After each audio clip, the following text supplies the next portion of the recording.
Hey guys, my name is Brian Kyle. Uh, my friends call me BK, and I started BK Adventures FL last summer, and as a YouTube channel, social media presence. And I want to share a story with you guys. It's 5 in the morning. I just got home from the hospital last night, and this has woke me up since at least 4. I've been laying there, kind of playing this video through my head. And I thought about typing out a script, but I thought that wouldn't seem like it came from the heart. So I'm going to shoot this from the hip and what I've been practicing laying in bed for the last hour, not being able to sleep. But I've got an amazing story that I want to share, and then I've got a favor that I want to ask. And there may be some mistakes, and there may be some tears, and I don't care. I'm here to spread this message and ask for help.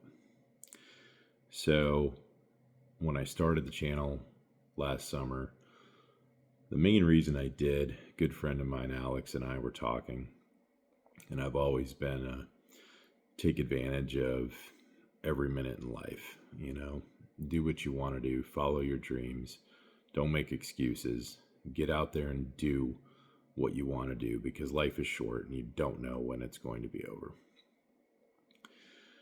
And so I tend to do that, and I try to do it any chance I can get. And so I live an adventurous life, and I live in Southwest Florida.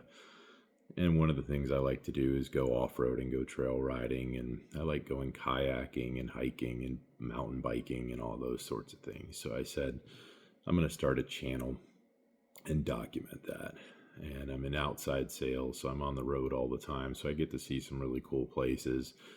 And so I just kind of started recording video roll and trail roll and putting stuff together, and unfortunately I realized a YouTube channel's a lot of hard work, and just documenting what you love doesn't necessarily turn into views.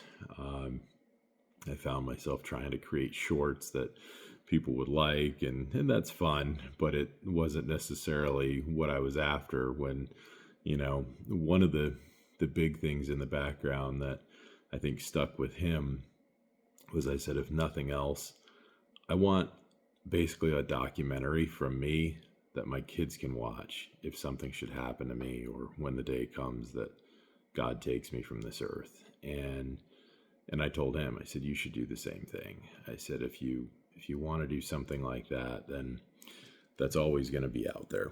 So take the time to document it, put it out. And if something should happen, somebody can always pull up those videos and see you. And so that's what I did. I created the video, I created an LLC to go along with it, did the whole works. Well, I have to apologize to the few followers that I do have that, things definitely kind of died down because work got busier. And then in October of last year, I got news that I never thought I'd see or hear. And my daughter, who's 11, her name is Finley, she was having some knee pain. And we were going through a lot with my son the year before that. And so he's had to see a lot of different doctors and specialists. And so I'll never forget tucking her in one night, and she says to me, Dad, she says, you're always taking Banning to the doctor. She says, but I keep telling you that my knee hurts and you haven't taken me. And I said, wow. I said, if I didn't know it was that bad to where you would want to go to the doctor, but I said, absolutely. He had happened to have just broken his arm as well. So we already had an orthopedic surgeon that we were connected with. And so I reached out the next day and got her scheduled to see an orthopedic surgeon. I figured we were going to go in. I've had 2 bad knees and had reconstructive surgery on one and non-surgical rehab on the other. And figured it was something like that, a strained ligament, a torn ligament. Maybe they'd give her a shot of cortisone or something to kind of get things back, get rid of the pain. And so we went in, and the doctor wanted to do an x-ray, which I thought was odd because I said, you can't see ligaments and soft tissues with an x-ray, but you're the doctor. Like, let's do it and see what happens. And I'll never forget when he walked back in the room, he closed the door and I could see his whole face had changed. And he's looking at her. She's 11 years old.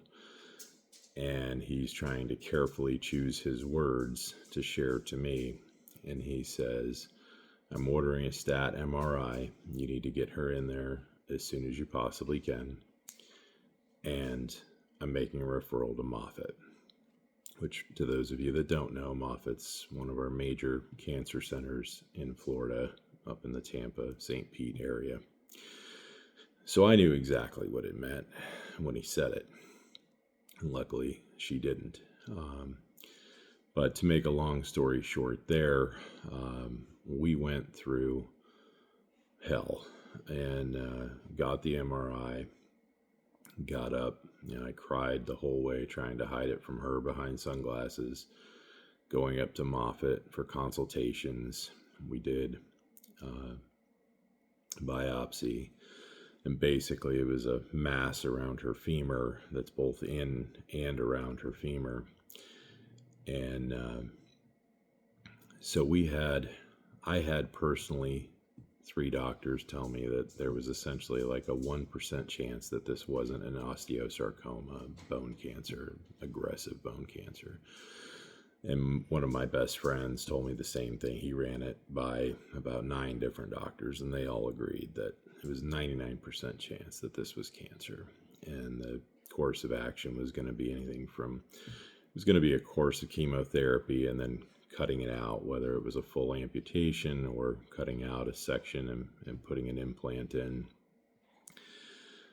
And so my wife and I were devastated, and but kept the faith. And I remember asking Dr. Benitier, her oncology orthopedic at Moffitt, and I said, just shoot me straight. If it does come back positive, I want to know so we can accept it and we can move forward. But I said, until that happens, I'm not giving up. I said, as far as I'm concerned, it's not. And I prayed and I prayed, and we spread the word to all of our family and our friends. And one of the prayers that I said was, I said, God, she's 11 years old. You can't do this to her. I said, take it from her and give it to me. And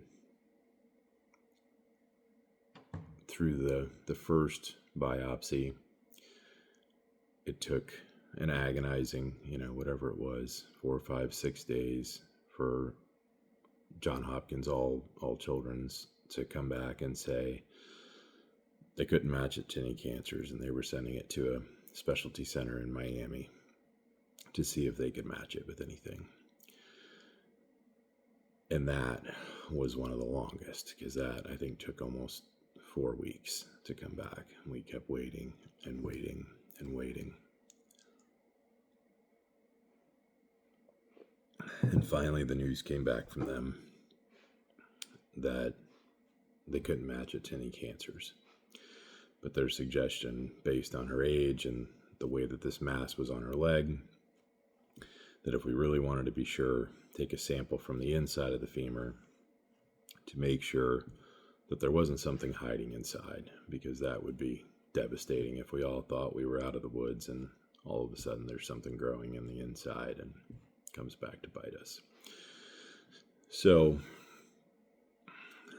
we went back for a second biopsy. This time they did core samples. So they took 5 cores out of the inside of her femur, and she was so strong through all this. And but then the same waiting had to happen after that. So we waited, and 4 or 5 days, John Hopkins finally called and said, once again, we didn't match it to anything. We're sending it to Miami to see if they can match it to something.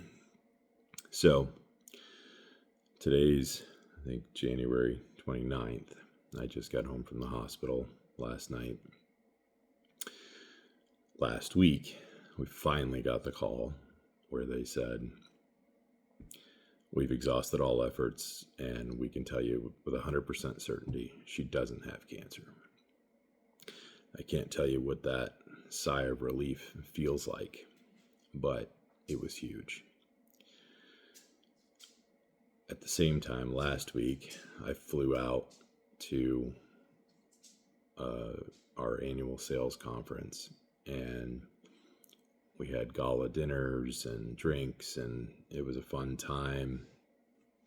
I got an award again for 2 years in a row, and I was feeling great, but I could tell I felt a little bit off. I wasn't sure what it was. It was kind of in my lower back, kidney area. Thought maybe I just drank too much at one of the dinners. Tried to take it easy the next night and just stick to water. Flew back home and was just still kind of lingering. And so last Friday, I took a detox dose and was at the gym hitting the treadmill. I could see it was sweating a ton. I was like, all right, this is working. It's gonna clear things out of my system. And had a hygiene dinner Friday night with Dr. Zuli in Cape Coral. And I remember sitting there, and she had this beautiful spread of food, which was amazing for a hygiene event, and these amazing desserts from Miami. And so we're eating and learning, but I could tell sitting there something was going on. It was like I could just feel it wasn't getting better at that point. It was getting worse, and it was kind of scary. And I almost asked her about it. We were talking about my daughter, not talking about myself. And I left, went to drive home, and all of a sudden, like as I was driving, it really just kind of filled my stomach with pain, and it went up my right side, into my right shoulder, into my neck. I didn't know what was going on, but I could barely take a 20% breath without a super sharp pain in my shoulder. So I found a Walgreens, because it's kind of in the middle of nowhere from where it was in Cape Coral to my house, and found a Walgreens. I thought I was going to pass out in the store because I couldn't get a full breath and I was in a lot of pain, but I bought some Gas X and Tylenol, took that, ended up spending, on the way home, I have a emergency room right off the exit to my house. I pulled in the parking lot there, decided I was feeling a little bit better, so I took a little nap. I leaned my seat back, texted my wife. I said, hey, I'm at the ER, but I'm gonna lean back here and take a nap and see if this feels better. And so she ended up calling me, waking me back up, and I thought I did. I felt better. So I came home, went to sleep, and when I woke up the next day, it was about 50% better, but I could still feel it in my neck and my shoulder, and I could still feel it in my stomach. So I went to urgent care, got ready in the morning, and went to urgent care to get it checked out. I was like, let's just play it safe and get it checked out. And unfortunately, the PA that saw me in the urgent care, as soon as she heard that I was out flying, she suspected a pulmonary embolism. And instead of doing any tests or anything other than blood pressure and temperature and oxygen, she wanted to send me out to the ER. And I was resistant, but got on the phone with a doctor, friend of a friend, went through my symptoms, and he says, I wouldn't worry about it. I don't think you have a pulmonary embolism, but I do think that it's your gallbladder. He says, sounds like classic gallbladder symptoms to me. He says, go to the ER, get a workup, and if that's what it is, they can take it out and move on with life. I said, okay. So I did. I went in on Saturday afternoon, I think it was, right around noontime when I got in there. And they did ultrasounds, and the gallbladder came back clear. So they did a CT scan from basically my waist up to my neck. And once again, doctor came in with somebody else, closed the door, and I could see different look on his face. And I was like, I don't like this. And he says, we found lesions on your liver and your pancreas, and we think you might have cancer. And he said, if I was you, I would go inpatient and start getting worked up. Let them do tests, check things out, and see what happened. So as I'm laying there, unfortunately, I kept thinking we were going to get the biopsy done day after day, but it took a while. But they kept taking blood work and checking different markers, and they were telling me that they were elevated, and I was in denial. And I kept saying, I was like, it's got to be the detox. It's got to be the drinking I did last week. It's got to be something. I mean, I've been healthy up to this point. I've had no issues, no symptoms, no. They kept asking me, they're like, are you jaundiced? I'm like, no, I'm not. I don't have any issues. I'm healthy. I've always been healthy. And so we started praying, and we started spreading the word that I needed prayers, and just kept trying to stay positive on the situation. And finally got in for a biopsy yesterday afternoon.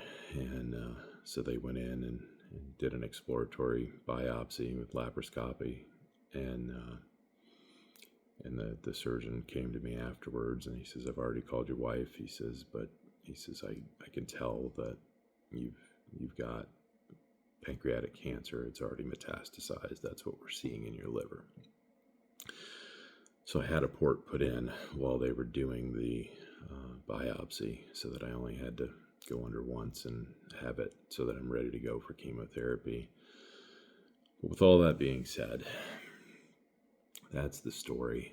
And as I remembered sitting there with one of my best friends in the chapel at the hospital, and I said to him, I said, I remember asking God to give this to me because I was strong enough to handle it and to take it from her. So obviously I can't tell you for sure if that's what happened, but I can tell you that this came out of complete left field. And while I was in the hospital, I was FaceTiming with my daughter. I missed my wife's birthday, and I was missing them. And so she was doing things, making sand art for me on the video and stuff. And I kept asking her every time I check in, I said, how's your leg? Because she's been in pain. While it's not cancerous, there's been pain. So she's been relying on Advil and Tylenol to get her through the day and to get her to sleep. And she kept saying, she goes, Dad, she goes, it's the weirdest thing.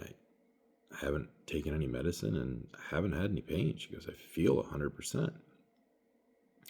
And then even by, I think it was Tuesday or Wednesday, my wife was saying, she goes, the swelling's going down. She's like, I can't explain it. But all of a sudden, she's feeling tremendously better and the swelling's going down. And so, again, I believe in the power of prayer and miracles, and I'm hoping she goes in for her MRI today, this afternoon. We've got an appointment for a follow-up MRI to compare it to the first. But that's the only way we'll know for sure. But I'm praying that all of the praying has paid off, and perhaps it's healing itself, or God's healing it is what's actually happening. But I sit here before you as a man of God and a man of faith and a believer in miracles. And here's my thought. I've got a long road ahead of me, and I know it's going to be hard and it's going to be painful, and particularly for my family. And so my thought was, I wanted to start a GoFundMe. I've worked hard to build socials and make a brand for myself. I've got personals, I've got business, I've got BK Adventures. And so I said, you know what? I said, if I can put together a GoFundMe, and if I could get people to share it and spread the word, I think this could be huge. And all I want is two things. I think pretty much everybody can afford $1. Like, if you're willing to give $1, but then more importantly, the second thing is a prayer. And if you're not religious, a positive vibe, a positive thought. Send me your positive feelings. And share this to every connection you have. Pass it on. And I want to ask the same from each of them, because I know I would gladly give $1 to anybody in need. And I've recently found this gentleman on social media, I think his name's Damon Darling, that he has a bit that says, "Hey brother, you got $1." And I was kind of like, it's kind of like a real world one of those, except I'm asking for it virtually, because I know if we can spread this around and get it to as many people as possible, it could be huge. And I'm already behind on medical bills from, I think I finally got my son's stuff paid off, but I've got plenty to pay off for my daughter still, and she still may need some sort of a remedy for her leg. And we're just beginning my adventure down this road, which I know is going to be long and expensive. And above all else, what I want and what my wife wants and my kids want is to be able to create as many memories as we can when I am feeling good. And so my commitment to you is, if this works and this takes off, then yeah, if I go to New York for a treatment consultation, I'm going to film as much of it as I can, and I'm going to post that and share our adventures that we take as a family, because that's one of the places my daughter really wants to go. And those are things that are really important to me. I want to be able to, my son wants to see Japan. He wants to go to Las Vegas. Like, I want to be able to do these things just in case. I feel confident, and I'm keeping the faith that I can beat this, and I can't do it alone. I need God, and I need you guys to send me prayers and send me positive thoughts. And if anybody out there is a survivor of metastatic pancreatic cancer, I'd love to hear from you. I'd love to hear your journey, what you did, what worked, what didn't work. Maybe you guys have a connection someplace that can help me. I don't know. It's hard for me to ask for help. I've had a hard time with that my whole life. But this is a wake-up call, and here I am. So my simple ask to you, if you can find it in your heart to give $1, if you can give more, that's amazing. But at least give $1. And if you can't do that, I completely understand it. Send me positive vibes. Send me a prayer. And share it. Because the sharing part's the part that really matters. If you get it out there, I can send this to 1,000 people, 2,000 people today. And it could be to millions, tens of millions, hundreds of millions of people within 24 hours from now. If everybody does that, it's amazing. That's the power of the internet and social media. Like, that's the good side. And I know the world's a crazy place right now. I haven't even turned the TV on. I've been laying in bed in a hospital, but it's wild out there, and I understand it. But we've got to stick together as brothers and sisters and help each other. And again, when I beat this, I'm happy to help anybody out there do something just the same for their situation. I'll come to you. I'll help you make videos. I'll help you build the GoFundMe. I'll help you build socials. Whatever you need, I'll help you. But I've got to get through my battle first. And I'm asking you, if you can help me, that will allow me to make the memories with my family and at least alleviate the financial burden of everything that we're about to encounter. And again, I believe the prayer is what I need, because if I can beat this, especially, whatever, naturally or unexpectedly. Um, Imagine how many people will become believers in God. I know my daughter's story alone, I think, is huge. And I made the commitment after that. I've got bracelets that I wear that every day I'm making the commitment to try and tell somebody about her story, because I truly believe God is to thank for her story. I mean, everybody's astonished. They were all convinced that that was cancer, and it turned out not to be. So, mine, I guess, technically hasn't come back from the lab, but the surgeon felt very confident enough to call my wife, who wasn't even at the hospital at that exact time, and tell her that I had it. So it seems like I do. And now it's getting my mind straight and staying strong and getting through this. And hopefully I can set an example for anybody else that might go down this road. And again, I don't know about how you even go about checking these things, but if you have any suspicions, if you're having any weird feelings, get in and get it checked out, because never in a million years did I expect this. I go to the gym 5 to 6 days a week. I take vitamins, I take supplements. I try to live a healthy life, make good food choices. Never thought that this would be me. And yet here I am. And so that's my story. And hopefully it touches you and you're willing to share this and donate what you can. And I appreciate that very much. And I love you all. BK out.